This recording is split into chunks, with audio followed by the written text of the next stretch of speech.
The government is observing 9 years of the Modi Sarkar at the centre. The BJP has now presented 9 major achievements of its government in the past 9 years. These range from the Ujjwala Yojana to digital payments to health and education. Meanwhile, the Congress party has hit out at the centre and has put forth 9 questions from the economy to China. In this broadcast, we decode the 9-year Vikas report presented by the government and the 9 questions that have been raised by the opposition. Joining me on the broadcast is Rajalakshmi Joshi, political analyst, and also Alok Mehta, editorial director of India News. Let me begin this conversation with Rajalakshmi, if I may. Rajalakshmi, 9 questions put out by the Congress party.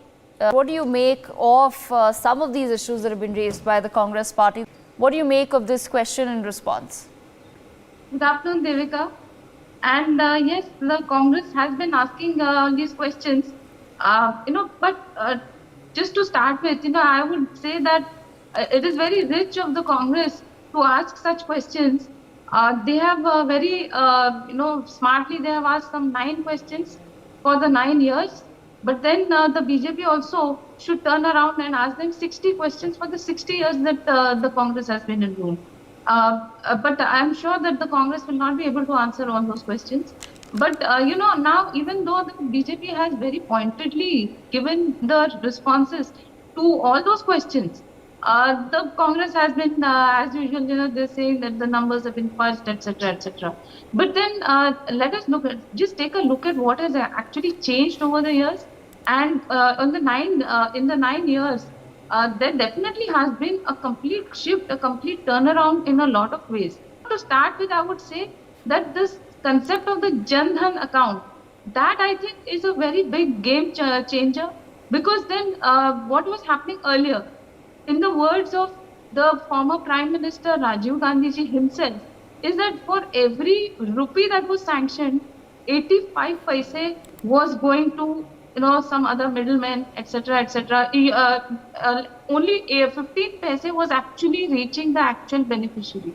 So that, whatever amount the Congress may claim, whatever amount they may say that, this much has been used, sanctioned, etc., etc., all of that, it goes for a big toss, those numbers. When you think about the fact that all those numbers, it ultimately comes down to the fact that only 15 paise out of every rupee was reaching the end user.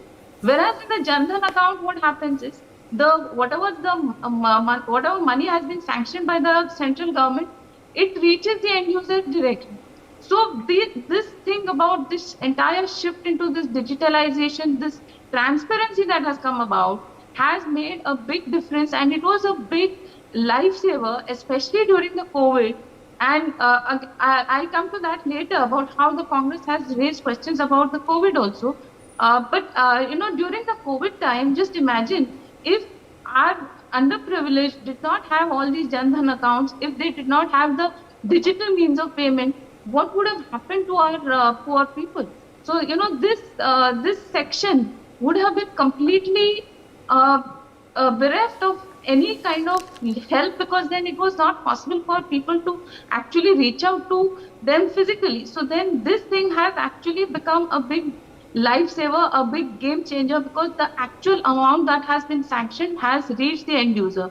That, I think, is one of the biggest game changers, and that is one of the biggest achievements of this government.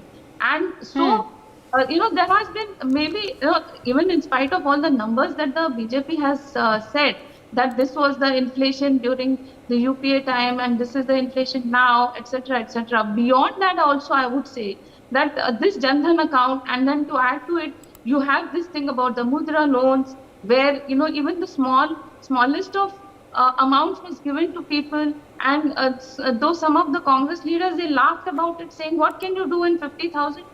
50,000 rupees makes a big difference in the life of a normal, ordinary, a simple, small, businessman. Right. You could call them a businessman. And Okay. then again, there is this shift towards Atmanirbhar Bharat, where a lot of manufacturing is happening in India itself. So you can see that obviously that is creating a lot of jobs. So I don't think that we should be looking from this lens of just looking at government jobs, but also we should be looking at the shift in how certain things have been changed. The system of working has been changed, and I think the shift in the mindset is another big thing. So people should not only look at whether government jobs are available or not, but they should be looking at a decent source of living for themselves and for their families. I think that shift has been there, and Okay. beyond that, obviously the BJP has put across a whole list of numbers, Okay. which I can also read out, and I'm sure that you also have that entire list. Yes. So beyond that, this is what I feel. My perspective about how I look at whatever they have put across. Okay, all right. I'll come back to you, Rajalakshmi. I also have with me Anshuman Saal of the Congress Party. Anshuman, your party has raised matters of inflation, of job creation, of farmers, MSP, then about putting people's money into LIC and SBI. You've talked about China. You've also talked about social justice. You've talked about the judiciary. What really is the larger point that the Congress party is trying to make?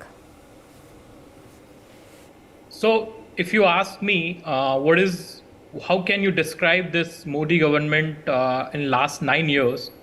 I'll simply say that 9 years of misrule, 9 years of misgovernance, 9 years of misplaced priorities. Basically, what has happened is, in last 9 years, the government's priority is totally misplaced. Okay. So they said that farmers' income will be doubled by 2 times. It will be doubled. Has it happened? Obviously no. What about MSPs? What about job creation? If you look at how BJP has been functioning, how Modi government has been functioning for last 9 years, you can simply find out that this is a government of misplaced priorities. Okay, so what do you think? What does the Congress party think should have been the priority of the government? Job creation, number 1. Number 2, production.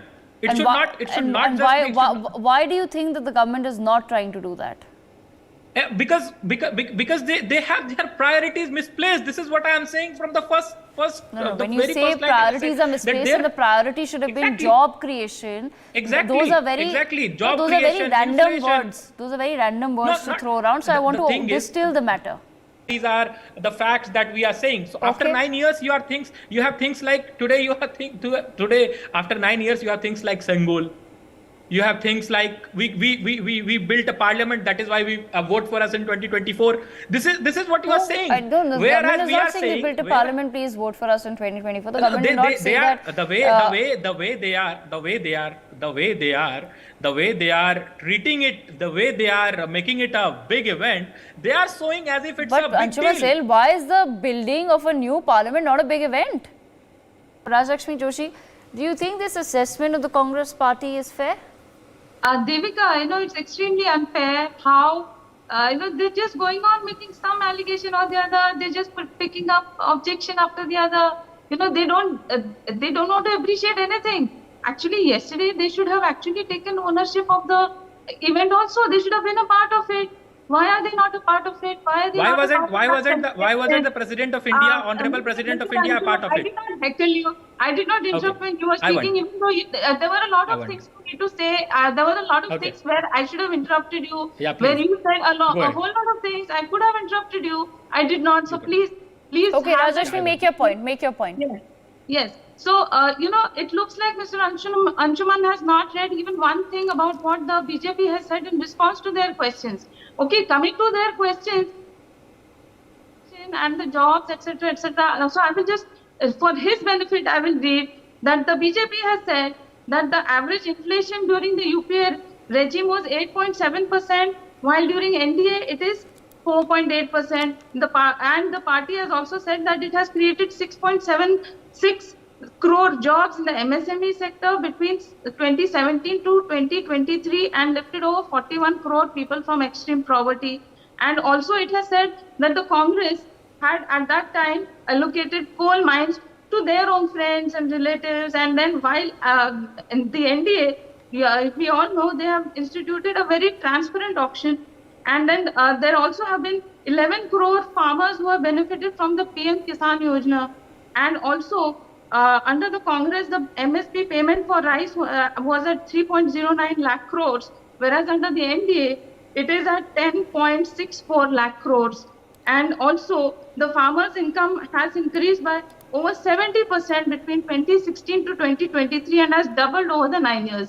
I don't know from where Mr. Anshuman has got his figures. He has not actually answered any of your questions, Devika. He has only been randomly saying that the priorities are misplaced. The priorities, I would say that the very first thing that the PM had spoken about was about the toilets. He had spoken about Beti Bachao, Beti Padhao. He had spoken about Swachh Bharat.